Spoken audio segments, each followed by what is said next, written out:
যদিও ভিডিওটা অভিনয় ছিল, তবে কথাগুলো বাস্তব।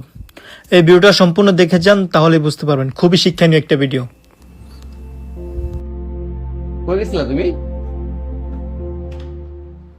গেছিলাম হুজুরের কাছে তাবিজ আনতে। তাবিজ? তাবিজ কিসের জন্য? তাবিজ কিসের জন্য বুঝো না? বাসায় তো পেরেশানি দূরই হইতেছে না, একটার পর একটা লেগেই আছে। সেই জন্যই তাবিজ টানছি। ধরো, তুমি গলায় বাইন্দা রাখো তো, এটা গলায় বাইন্দা রাখলে সব পেরেশানি দূর হয়ে যাবে ইনশাআল্লাহ। মা, আমার এক কাপ চা বানায় দাও না মা। আপনি তো সারাদিন কিছু করেন না, আপনি তো নিজে একটু বানায় নিতে পারেন না? তা না, বাদ দিয়ে সারাদিন একটার পর একটা এটা দাও, এটা দাও, এটা দাও, এটা দাও, চাইতেই থাকেন। এই তুমি চুপ করো, আরে করো না তো। এই, আমি না আমার স্বর্ণের আংটিটা ড্রেসিং টেবিলের উপর খুলে রাখছিলাম, এখন না খুঁজে পেতেছি না। তুমি কি দেখছো? না তো, আমি তো দেখি নাই। তুমি হারাই ফেলছো?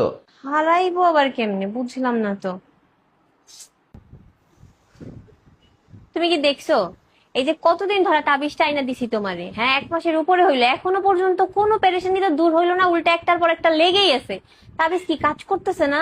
শোনো, আমি তোমার জন্য একটা তাবিজ আনছি, কিন্তু এই তাবিজটা কিন্তু স্বয়ংসম্পূর্ণ না। এটাকে সম্পূর্ণ তোমাকেই করতে হবে। আমি কিভাবে এটা সম্পূর্ণ করব? তুমি এই তাবিজটা ব্যবহার করবা এবং সবসময়ের জন্য মানুষের সাথে ভালো ব্যবহার করবা। যখনই ভালো ব্যবহার করবা, তখন এই তাবিজে একটা ফু দিবা। বৌমা, আমার এক কাপ চা বানায় দাও না মা। হ্যাঁ মা, দিচ্ছি। আমি আপনাকে সুন্দর করে 1 কাপ চা বানিয়ে দিচ্ছি।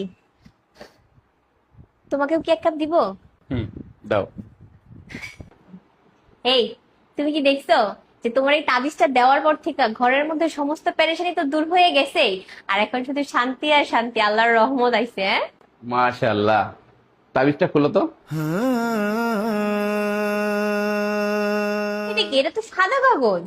ওটা কোনো তাবিজ না, ওটা একটা সাদা কাগজই ছিল। শোনো, ঘরের বউ যদি সবসময় রুক্ষ মেজাজে কথা বলে, খিটখিট করে ব্যবহার করে, সেই সংসারে কখনোই আল্লাহর রহমত বর্ষিত হইতে পারে না এবং সবসময়ের জন্য অশান্তি থাকে। আর ঘরের বউ যদি সবসময়ের জন্য ভালো ব্যবহার করে, সবার সাথে মিষ্টি করে কথা বলে, সেই সংসারে অটোমেটিকলি আল্লাহর রহমত বর্ষিত হয় এবং সেই সংসারে শান্তি আর শান্তিই থাকে। এটার জন্য কোনো তাবিজ লাগে না, শুধু ঘরের বউ মিষ্টি ব্যবহার করলেই যথেষ্ট। তুমি ঠিকই বলছো, আমি আমার ভুলটা বুঝতে পারছি।